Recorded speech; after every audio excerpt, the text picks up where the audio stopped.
Hello everyone, my name is Kamod और आज हम पढ़ने वाले हैं क्लास 11th माइक्रो इकोनॉमिक्स का चैप्टर 1। ये इस चैप्टर का पार्ट 2 है। अगर आपने पार्ट 1 नहीं देखा तो डिस्क्रिप्शन जाइए, वहां से आपको लिंक मिल जाएगा। आपको आई बटन में भी लिंक मिल जाएगा, वहां से क्लिक करके आप पार्ट 1 देख सकते हैं। इस वीडियो लेक्चर में यहाँ पर ये चैप्टर खत्म हो जाएगा। ओके, चलिए जल्दी से आज की क्लास शुरू करते हैं। आज की क्लास में हम 3 टॉपिक पढ़ने वाले हैं। पहला पॉजिटिव इकोनॉमी, नॉर्मेटिव इकोनॉमी, दूसरा नेचुरल लेवल्स ऑफ इकोनॉमी और तीसरा सबसे इंपॉर्टेंट टॉपिक है आज का टाइप्स ऑफ इकोनॉमी। ओके, तो चलिए जल्दी शुरू करते हैं। ओके, तो बात करें अगर पॉजिटिव नॉर्मेटिव इकोनॉमी की, तो ये कुछ और नहीं, किसी इकोनॉमिक प्रॉब्लम को सॉल्व करने का मेथड है, तरीका है। ठीक है, अब इसके बारे में बात बाद में करेंगे। पहले इसका एक एग्जांपल ले लेते हैं। एग्जांपल इकोनॉमिक प्रॉब्लम का नहीं है, कॉमन सी जनरल प्रॉब्लम ली है, मैं नेशनल डिजास्टर की कोई सिचुएशन ली है। अब हुआ क्या, मान लीजिए दिल्ली एक वॉल्ड सिटी है। वॉल्ड सिटी का मतलब वो शहर जिसके चारों तरफ बहुत मोटी सी दीवार होती है, किले के टाइप की। यहाँ पर क्या हुआ, बिन मौसम बरसात आ गई, जिसकी वजह से पूरे के पूरे शहर में पानी भर गया और सारे लोग फंस गए। तो हुआ कि हमने एक फॉरेन से, अमेरिका से एक ड्राफ्ट एक्सपर्ट बुलाया, यानी कि बाढ़ पीड़ित क्षेत्रों का एक्सपर्ट जो होता है उसको बुलाया। हमने कहा जी प्रॉब्लम सॉल्व करवाओ, कैसे करेंगे। तो उसने बोला जी 2 काम करने हैं। पहले तो लोग फंसे हुए लोगों को निकालना है, उनके छत से उन्हें पिक करना है, उसके हेलीकॉप्टर चाहिए होगा। दूसरा हमें क्या चाहिए, हमें ना ऐसे एक्सपर्ट लोग चाहिए जो यहाँ के सीवेज सिस्टम में घुस सके और वहाँ का जो ब्लॉकेज है उसको निकाल सके, ताकि सारा का सारा पानी बाहर यमुना में चले जाए। तो हमने कहा जी इसका जब हमने एस्टिमेशन लगाया कि भाई कितना खर्च आएगा, एस्टिमेशन यानी कि खर्चे को हमने पहले मोटा मोटी नापना शुरू किया कि कितना पैसा लगेगा। तो हमें पता लगा कि इसके लिए पहली बात तो हमें सबसे इंपॉर्टेंट, खर्चे की बात तो बाद में, कम से कम 5 से 10,000 हेलीकॉप्टर चाहिए। अब 10,000 हेलीकॉप्टर तो हमारी पूरी नेवी के पास, या मेरे ख्याल से क्या मैं हमारी पूरी आर्मी के पास, हमारे पूरे देश के पास 10,000 हेलीकॉप्टर नहीं होंगे। तो हमने कहा भाई हेलीकॉप्टर कहाँ से लेके आए, ऊपर चलो किसी और कंट्री से बोरो भी कर लें फिलहाल कुछ टाइम के लिए, भाई दिखा दो हेलीकॉप्टर हेल्प चाहिए। तो भाई इनको चलाने के लिए पायलट्स चाहिए होंगे, ऊपर से एक हेलीकॉप्टर में 8 से 10 लोग आते हैं, तो कैसे कितना टाइम लगेगा। ऐसे तो अगर हम 2 करोड़ लोगों को पिक करेंगे उनके घरों से, तो इसमें लगने वाला टाइम तो 6 महीने से ऊपर हो जाएगा। तब तक तो वैसे ही पानी सूख जाना है, दिल्ली में गर्मी इतनी पड़ती है। तो क्या करें, क्या प्रॉब्लम सॉल्व नहीं करेंगे, नहीं करेंगे। फिर हमने क्या किया, हमने कहा कि भाई जो ब्लॉकेज निकालने, ब्लॉकेज को खोलने के लिए क्या करें, लोगों को कहाँ से बुलाएं, कोई घुसने को तैयार ही नहीं है सीवेज में इस टाइम पे, क्योंकि ऐसे इतनी ज्यादा बाढ़ आ रखी है। तो हुआ क्या, ये उसका सजेशन था, ये उसका तरीका था। उसने कहा भाई प्रॉब्लम को ऐसे सॉल्व करो। हमने कहा भाई अब एक ये अंग्रेजों का तरीका है, ये वहां काम करता होगा जैसे उस किसी शहर में जहाँ पॉपुलेशन ज्यादा नहीं होगी। अमेरिका जो कंट्री है वो इंडिया से लगभग 2.5 गुना बड़ा है, वहां पर कुल मिला के पॉपुलेशन 31 करोड़ है, यहाँ की करीब 140 करोड़ है। तो वहां के तरीके यहाँ थोड़ी काम करेंगे। हमने कहा कि भाई काम करते हैं, हमने सोचा, हमने ना जो हरिद्वार में जो सारे राफ्टिंग वाले होते हैं उन सबसे कांटेक्ट किया, वहां से सारी की सारी बोट्स मंगवा ली और उन बोट्स को क्या किया, हम लोगों ने ऑपरेट करने वालों को बुलवा लिया। अब वो उन बोट्स को दिल्ली के नॉर्मल जगहों पर चलवा दिया जो गलियां जहाँ पानी भर रखा था, और हर एक बोट पे 35-35, 40-40 बंदे, 25-25, 30-30 जने लद गए। ठीक है, और इस तरीके से ये ऑपरेशन करके हमने सारे लोगों को फटाफट से बाहर निकाल लिया। उसके बाद किया कि हमने जैसे सब लोगों को रिकवर कर लिया था, उसके बाद में हमने क्या किया कि डायनामाइट लगाया और दिल्ली के बाहर की जो वॉल जो थी इतनी मोटी इतनी बड़ी, उसको डायनामाइट लगा के उड़ा दिया, सारा पानी वैसे ही बाहर हो गया। ठीक है, तो इस तरीके से हमने, उसने बताया जो प्रॉब्लम को इस तरीके से सॉल्व करो जो कि पैसे से भी और जो अवेलेबल रिसोर्सेज थे उनके थ्रू होना पॉसिबल नहीं था, और दूसरे तरीके से हमने कम पैसे में और बहुत कम टाइम में इस प्रॉब्लम को सॉल्व कर लिया।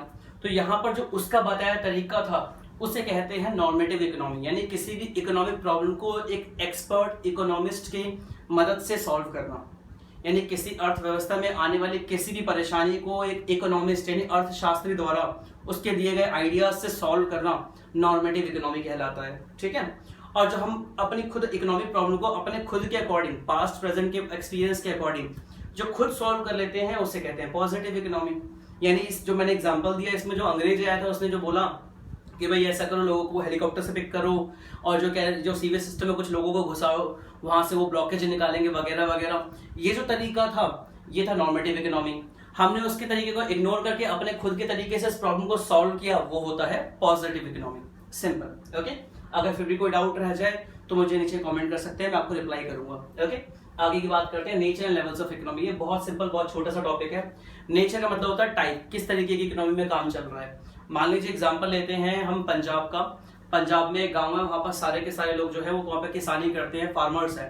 ओके, और वहां पे जो सारे के सारे फार्मर्स हैं वो अच्छे खासे पैसे वाले हैं, उनके पास बहुत बड़ी बड़ी जमीनें हैं, 10-20 बीघा जमीन है, ठीक है, ऊपर से सारे पैसे वाले भी हैं, अच्छे खासे खेती करते पैसे कमाते हैं, तो वहां पर नेचर ऑफ इकोनॉमी तो हो जाएगा एग्रीकल्चर, ओके, और वहां पर लेवल ऑफ इकोनॉमी हो जाएगा हाई, क्योंकि सारे के सारे पैसे वाले और अच्छा प्रोडक्शन करते हैं।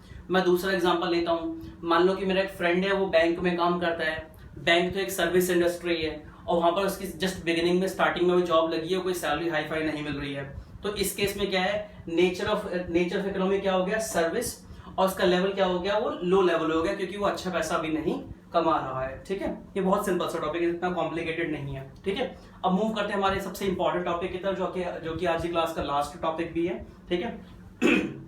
तो बात करें इकोनॉमी की, तो इकोनॉमी में ना 3 तरीके की इकोनॉमी होती है, ठीक है। इन 3 इकोनॉमी के मैं तीनों कंट्रीज के एग्जांपल भी दूंगा, जो बहुत कॉमन है, बहुत फेमस, अच्छे तरीके से जानते हो। तो सबसे पहले मैं एग्जांपल देता हूँ चाइना का। चाइना में क्या है कि चाइना में सेंट्रली प्लान्ड इकोनॉमी है, जिसको हम सोशल इकोनॉमी कहते हैं, गवर्नमेंट इकोनॉमी भी कहते हैं, ठीक है, या सेंट्रली कंट्रोल्ड इकोनॉमी भी कहते हैं। गवर्नमेंट चाइना में गवर्नमेंट का इकोनॉमी पे और लोगों के लाइफ पे इतना ज्यादा कंट्रोल है कि लोगों चाइना की गवर्नमेंट ने ये तक सेट कर दिया कि आप बच्चे कितने पैदा करोगे। आपको अच्छी तरीके से पता होगा, अभी से कुछ टाइम पहले तक चाइना का जो सिस्टम था वो 1 चाइल्ड लॉ था, जो कि अब बढ़ा के 2 चाइल्ड कर दिया गया, यानी 2 से ज्यादा बच्चे पैदा नहीं कर सकते हो। यानी गवर्नमेंट का देख रहे हो कितना ज्यादा लोगों की लाइफ पे भी कंट्रोल है, इकोनॉमी की तो बात छोड़ो, गवर्नमेंट लोगों की लाइफ तक पे कंट्रोल है कि बच्चे कितने पैदा करेंगे, ओके। दूसरे टाइप की इकोनॉमी होती है फ्री इकोनॉमी। फ्री इकोनॉमी क्या होता है, गवर्नमेंट को कोई मतलब नहीं है, कुछ भी करो, आप कितने का सामान बेच रहे हो, कितने का खरीद रहे हो, कितनी डिमांड है, कितनी सप्लाई है, क्या प्राइस है, क्या नहीं है, रिसोर्सेज पे कोई कंट्रोल नहीं है, यहाँ तक कि उनकी रेलवे तक अपनी खुद की नहीं है। इसे कहते हैं फ्री इकोनॉमी या कैपिटलिस्ट इकोनॉमी कहते हैं ऐसे, ठीक है। ये है हमारी अमेरिका में, ठीक है। तीसरी जो है वो इंडिया में है मिक्स्ड इकोनॉमी। अब इनके प्रॉपर डीप में एग्जांपल की बात करेंगे, प्रॉपर डीप में इसको समझने की कोशिश करेंगे।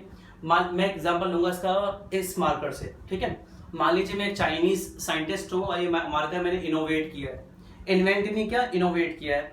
इन्वेंट का मतलब होता है कोई चीज पहली बार ढूंढना, और इनोवेट का मतलब होता है कोई ढूंढी हुई चीज, जैसे मार्कर पहले भी थे, मैंने इसको और बेटर बनाया है। बेटर कैसे बनाया है, अब ये एंटी ग्रेविटी काम करता है, देखो ये एंटी ग्रेविटी, ये अगर मैं इसको इस तरीके से चलाने की कोशिश करूँ तो ये चलेगा, काम करेगा, व्हाइट बोर्ड मार्कर है, क्योंकि इसमें एथेनॉल होता है, ठीक है। मैंने इसे इनोवेट किया है, मैं क्या चाइनीज गवर्नमेंट के पास में, मैंने बोला जी देखो ये मार्कर मैंने इनोवेट किया है, इस पर मुझे पेटेंट दे दो। अब पेटेंट क्या होता है वही बताऊंगा, टेंशन ना लो, ठीक है। अब गवर्नमेंट ने कहा ठीक है जी इसको पेटेंट दे देंगे, पहले हमें रिसर्च कर लें दो कि आपने किसी का आइडिया कॉपी तो नहीं किया। उन्होंने अच्छी तरीके से ढूंढ लिया, पता लगाया कि भाई मैंने किसी का आइडिया कॉपी नहीं किया, मेरी खुद की मेहनत है, मेरा खुद का रिसर्च एंड डेवलपमेंट है सालों का। तो गवर्नमेंट ने कहा चलो ठीक है आपको हम पेटेंट देते हैं 3 साल का, लेकिन ये बताओ इसको बनाओगे, ये बनने की इसकी कॉस्ट क्या है। मैंने कहा जी 5 से 6 रुपए। उसने कहा बेचोगे कितने का, तो मैंने कहा जी देखो ये अभी पहली बार मार्केट में है, नया आइडिया है, लोग शौक में लेंगे, मैं तो इससे कम 10,000 रुपए का बेचूंगा। तो सरकार ने कहा देखो जी, क्योंकि चाइनीज गवर्नमेंट है, चाइनीज गवर्नमेंट ने कहा देखो जी बात ऐसी है, आपने बन करके पड़ता है 5 से 6 रुपए का, अगर आप इसे 10,000 रुपए का बेचोगे तो कोई आम इंसान इसे ले पाएगा। मैंने कहा वो मेरी टेंशन नहीं है, मुझे तो अपना प्रोडक्ट बेचना महंगे रेट पे, ताकि जो 3 साल मेरे को मिले हैं पेटेंट के, इसमें मैं अपनी सारी की सारी कॉस्ट कवर कर सकूं और सारा अच्छा खासा मोटा प्रॉफिट कमा सकूं, ओके। तो हुआ क्या कि सरकार ने कहा देखो जी आपके पास 3 ऑप्शन है, या तो इसको 5 रुपए का बना करके 10 रुपए का बेचो, दूसरा ऑप्शन ये जो आपकी रिसर्च है इसको हमें गवर्नमेंट को सरेंडर कर दो, आपको जॉब भी दे रहे हैं, सरकारी नौकरी, साइंटिस्ट की नौकरी। तीसरा ऑप्शन ये है कि अगर ये दोनों ऑप्शन नहीं मानोगे तो हम आपको देशद्रोही बोल देंगे और जेल में ठोक देंगे। मैंने कहा जी दूसरा ऑप्शन ज्यादा बेटर है, मेरे को नौकरी पे रख लो, ये पकड़ो रिसर्च, बस ये मार्कर जो निकालो मेरे नाम से निकाल देना, ठीक है। क्योंकि वहां पर क्या है, वहां पर गवर्नमेंट का मार्केट पे हर एक चीज पे कंट्रोल है, गवर्नमेंट का सप्लाई तक पे कंट्रोल है, गवर्नमेंट का प्राइस तक पे कंट्रोल है, गवर्नमेंट का हर एक चीज पे कंट्रोल होता है, ठीक है। अब बात करते हैं हम दूसरा एग्जाम्पल हमारे अमेरिका की फ्री इकोनॉमी की। अब हुआ क्या, देखो अमेरिका में क्या हुआ, मैं सेम ये एग्जाम्पल लूंगा। मैं एक साइंटिस्ट हूँ, मैं अमेरिकन गवर्नमेंट के पास गया, मैंने कहा देखो मैंने मार्कर बनाया है और ये मार्कर जो है एंटी ग्रेविटी काम करता है, मुझे इस पर पेटेंट दे दो। अच्छा चलो पहले पेटेंट समझा दो। पेटेंट का मतलब होता है कि अगर मुझे 3 साल का पेटेंट मिला है तो 3 साल तक इस मार्कर को सिर्फ मैं ही बना सकता हूँ। इस मार्कर को बनाने का मतलब क्या है कि ऐसा एंटी ग्रेविटी चलने वाला कोई भी और इस मार्कर को नहीं बना सकता, कोई और कंपनी इसको मेरा आइडिया को कॉपी नहीं कर सकती, क्योंकि इसको बनाने के लिए मैंने जो डेडिकेशन दिया है, मैंने अपना रिसर्च एंड डेवलपमेंट जो सालों साल खर्च किए, पैसा खर्च किया, तो मुझे 3 साल तक सिर्फ मैं ही बनाऊंगा, तो इसका सारा प्रॉफिट मुझे ही मिलेगा, ओके। उससे क्या होगा कि भाई वो बदले मेरा कंपनसेशन होगा, यानी मेरी मेहनत का मुझे फल मिलेगा। ये होता है पेटेंट का मतलब। जैसे मैं 3 साल का पेटेंट ओवर होगा, इस मार्कर को कोई भी कंपनी बना सकती है, उससे मुझे कोई ऑब्जेक्शन नहीं होगा। ये होता है पेटेंट का मतलब। ओके, और आपने देखा हो कोई भी चीज़ नई नई जब पहली बार आती है तो बहुत महंगी होती है, जैसे एलईडी बल्ब्स और ट्यूबलाइट्स। एलईडी ट्यूबलाइट जब नई नई आई थी 1500-1600 रुपए की हुआ करती थी, आज 250 रुपए की मार्केट में मिलती है दुनिया भर की। अगर थोक में लोगे, होलसेल में लोगे तो और भी सस्ती पड़ जाती है आप लोगों को। ठीक है, अब बात करते हैं, मैं एग्जाम्पल ले रहा था अमेरिका का। मान लो मैं साइंटिस्ट हूँ, अमेरिका में हूँ। अब हुआ क्या कि मैंने बोला कि भाई गवर्नमेंट को देखो मैंने बनाया है, मुझे इसका पेटेंट दे दो। गवर्नमेंट ने मुझे पेटेंट दे दिया। गवर्नमेंट ने मेरे से पूछा भी नहीं कि कितने का पड़ता है, कितने का बेचोगे, फलाना ठिकाना। बस गवर्नमेंट ने ये रिसर्च किया, ये सर्च किया कि भाई ये मैंने कहीं किसी का आइडिया कॉपी तो नहीं किया। ओके, गवर्नमेंट ने बोला जी ये लो पकड़ो, आपका 3 साल का पेटेंट हमने आपको दे दिया, जितने मर्जी का बेचो। मैंने कहा जी आपको प्राइस से कोई मतलब नहीं। उन्होंने कहा जी कोई मतलब नहीं। मैंने कहा जी कितने का बेचूं? उन्होंने कहा जी 10,000 का बेचो, 1 लाख का बेचो, 10 लाख का बेचो, हमें कोई मतलब नहीं है, हमें तो सिर्फ टैक्स से मतलब है। टैक्स से क्या मतलब है? अगर आप इसे 10 रुपए का बेचोगे तो 10% टैक्स है, 1 रुपए हमें दोगे। 100 का बेचोगे तो 100 का 10%, 10 रुपए हमें दोगे। 10,000 का बेचोगे तो 10,000 का 10%, 1000 रुपए हमें दोगे। हमें तो 10% के टैक्स से मतलब है, जितने मर्जी का प्राइस में आप बेचो। तो आप बोलोगे कल को सस्ता कैसे होगा? सस्ता ऐसे होगा जब कल को 3 साल बाद इसका पेटेंट ओवर होगा तो कोई ना कोई कंपनी तो ऐसी होगी। मान लो मैं ऐसे अमेरिका में बेच रहा हूँ 10,000 रुपए का, अब मेरी कंपटीटर वाली कोई ना कोई कंपनी तो होगी जिसको इसका आइडिया पता लग गया होगा। वो वेट कर रही होगी जैसे 3 साल का पेटेंट खत्म होगा तो ये बनने की कॉस्ट 5 रुपए तो है, वो कल को 100 रुपए का बेचना शुरू कर देंगे। फिर कंपटीशन में जो मेरा 10,000 का मार्कर बिक रहा है मैं भी सस्ता करके उसे 100 रुपए कर दूंगा। फिर वो और सस्ता करेंगे 50 का, फिर मैं कर दूंगा 40 का, फिर वो करेंगे 20 का, मैं कर दूंगा 15 रुपए का, फिर फाइनली 10 रुपए दोनों जने बेचना शुरू कर देंगे। इस तरीके से किसी चीज का जो नई नई आती है महंगी होती है, उसका कुछ टाइम उसका रेट ऑटोमेटिकली डाउन हो जाता है। ठीक है, सेम ऐसा एलईडी लाइट में हुआ। एलईडी ट्यूबलाइट अब 250 रुपए की आती है, 250 रुपए की। ठीक है, तो ये हो गया अमेरिका का एग्जांपल। ठीक है, अब बात करते हैं इंडिया की मिक्स्ड इकोनॉमी की। तो देखो पहले अमेरिका की बात क्लियर तो कर लें। अमेरिका को कोई मतलब नहीं है प्राइस कितना हो, डिमांड कितनी है, सप्लाई कितनी है, मार्केट पे कोई कंट्रोल से कोई मतलब नहीं है। अमेरिका जैसी गवर्नमेंट को सिर्फ पैसे से मतलब है, टैक्स से मतलब है। टैक्स आना चाहिए, बात खत्म। ठीक है, अब बात करते हैं हम मिक्स्ड इकोनॉमी की इंडिया की। मान लो मैं साइंटिस्ट हूँ, इंडिया में पैदा हुआ हूँ मैं, या मैंने मार्कर इनोवेट किया, मैं गवर्नमेंट के पास गया, गवर्नमेंट से बोला जी मेरे को इसका जो है पेटेंट दे दो। गवर्नमेंट का ठीक है ये लो जी पेटेंट 3 साल का, अब ये बताओ ये बना के बेचोगे कितने का? मैंने कहा जी 5 का पड़ रहा है, इसको बना के मैं 200 रुपए का बेचूंगा। तो गवर्नमेंट बोलेगी कुछ सस्ता बेच लो, लोगों की भलाई के लिए अच्छा रहेगा, हम आपको सजेशन दे रहे हैं, कोई प्रेशर पुट नहीं कर रहे। ठीक है, क्योंकि गवर्नमेंट मेरे को प्रेशर नहीं डाल सकती, बस एक सजेशन दे सकती है कि सस्ता बेचो ताकि हर कोई इसे खरीद पाए। ठीक है, ये हो गई हमारी इंडियन गवर्नमेंट जो कि है मिक्स्ड इकोनॉमी। ठीक है, अब इन तीनों इकोनॉमी में थोड़ा सा डिफरेंस देख लेते हैं। डिफरेंस क्या है? ठीक है, देखो पहली बात तो क्या है, ये मार्केट पे कंट्रोल किस किस का कितना कितना होता है। तो सेंट्रली प्लान्ड इकोनॉमी जो कि चाइना में है, मैं लिख देता हूँ ज्यादा बेटर रहेगा, चाइना, यूएसए, इंडिया। ठीक है, तो मिक्स्ड सेंट्रली प्लान्ड इकोनॉमी में मार्केट पे कंट्रोल इसका 100% होता है। फ्री इकोनॉमी में 0 होता है, क्योंकि फ्री इकोनॉमी कैपिटलिस्ट इकोनॉमी से कोई मतलब नहीं, इसे खाली टैक्स से मतलब, जैसे कि मैंने आपको बताया था। मिक्स्ड इकोनॉमी में पार्शियल कंट्रोल होता है। पार्शियल कंट्रोल का मतलब क्या होता है? इसका छोटा सा एग्जांपल में भी एग्जांपल सुन लो।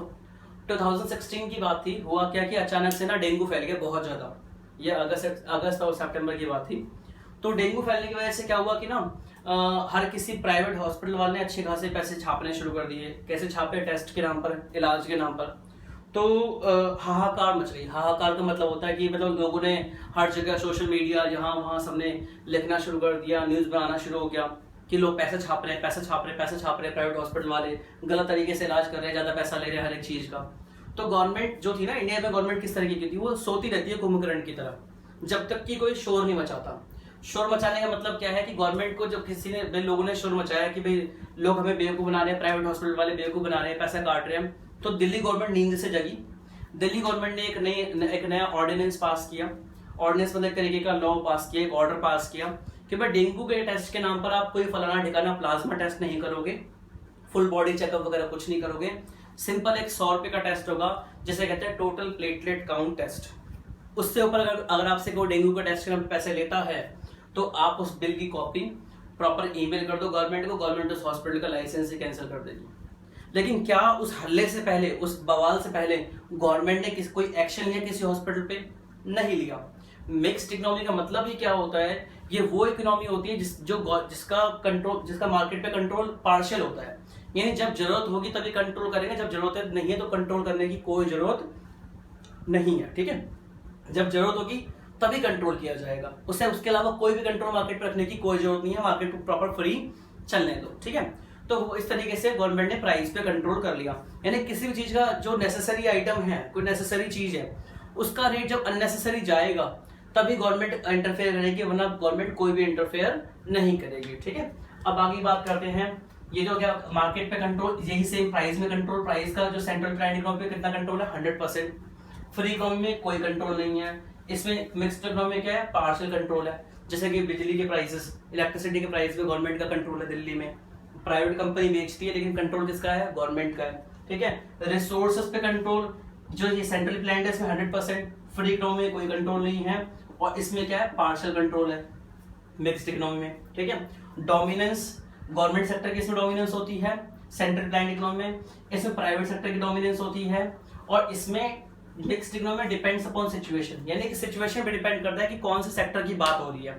अगर कोई जैसे कपड़ा बनाने की इंडस्ट्री है, क्लोथिंग इंडस्ट्री है, तो क्लोथिंग इंडस्ट्री में मार्केट गवर्नमेंट का कोई इंटरफेरेंस नहीं है इंडिया में, क्योंकि कोई गवर्नमेंट कंपनी नहीं है जो कपड़े बना रही है जो अपना डोमिनेंस दिखाएगी जी नहीं अब बिना हमसे पूछे प्राइस नहीं बढ़ा सकते घटा सकते। भाई अगर आपका मान लो कि आपका कोई गारमेंट का बिजनेस है, अगर आप जीन्स बना के बेच रहे हो तो 500 की चीज 5 लाख की बेचो, तो बेचो, गवर्नमेंट को कोई मतलब नहीं, क्योंकि नेसेसरी में एसेंशियल्स में नहीं आता। ओके, बात करते हैं रिजर्व सेक्टर्स, कौन कौन से सेक्टर गवर्नमेंट के लिए रिजर्व है, ठीक है। तो सेंट्रल प्लान इकोनॉमी में बहुत सारे सेक्टर्स गवर्नमेंट ने रिजर्व कर रखे हैं, ठीक है। फ्री इकोनॉमी में कोई सा भी सेक्टर गवर्नमेंट के लिए का रिजर्व नहीं है, खाली डिफेंस को छोड़ करके। यानी कि अगर मैं बात करूं अमेरिका की, तो अमेरिका में उसकी आर्मी और उसकी पुलिस ही खुद की है, बाकी उसका अपना कोई सेक्टर नहीं है। यानी कि हथियार तक वो दूसरी प्राइवेट कंपनियों से बनवाते हैं। आपने आयरन मैन मूवी फर्स्ट वाले पार्ट में देखा होगा, जो आयरन मैन होता है उसकी कंपनी का काम ही होता है आर्मरी का, यानी हथियार बनाने का, ठीक है। अब बात करते हैं इंडिया की मिक्स्ड इकोनॉमी की। इसमें 3 सेक्टर इन्होंने रिजर्व कर रखे हैं, एक तो रेलवे, दूसरा आर्मरी या रेलवे, यानी अच्छी तरह जानते हो रेलवे की बात हो रही है इंडियन रेलवेज की, दूसरा आर्मरी यानी हथियार बनाना, सिर्फ गवर्नमेंट बना सकती है, कोई प्राइवेट कंपनी नहीं बना सकती इंडिया में।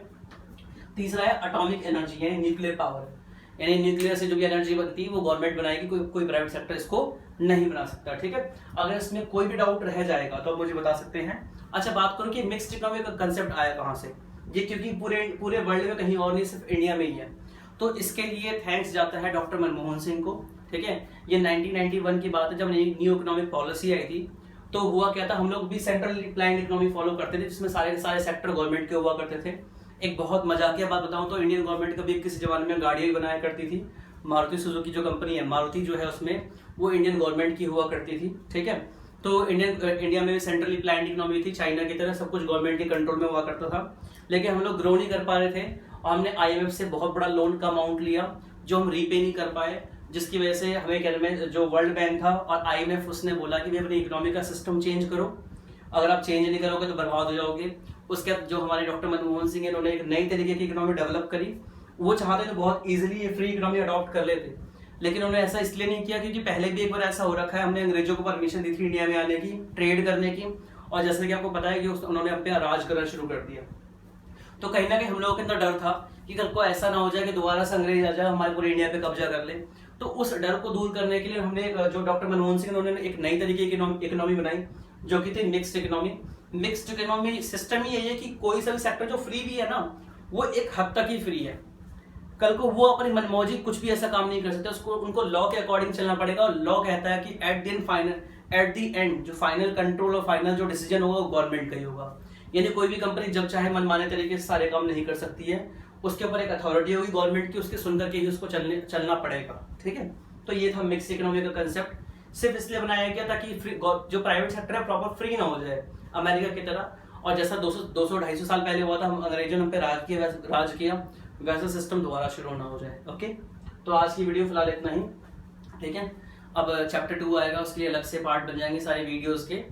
और आप हमारे चैनल को अच्छी तरह जानते ही हैं, बनिए वाली कॉमर्स। अगर आपको ये वीडियो अच्छी लगी हो तो लाइक शेयर सब्सक्राइब जरूर करना। मिलते हैं अगली वीडियो में। Till then bye bye, see you, have a nice day.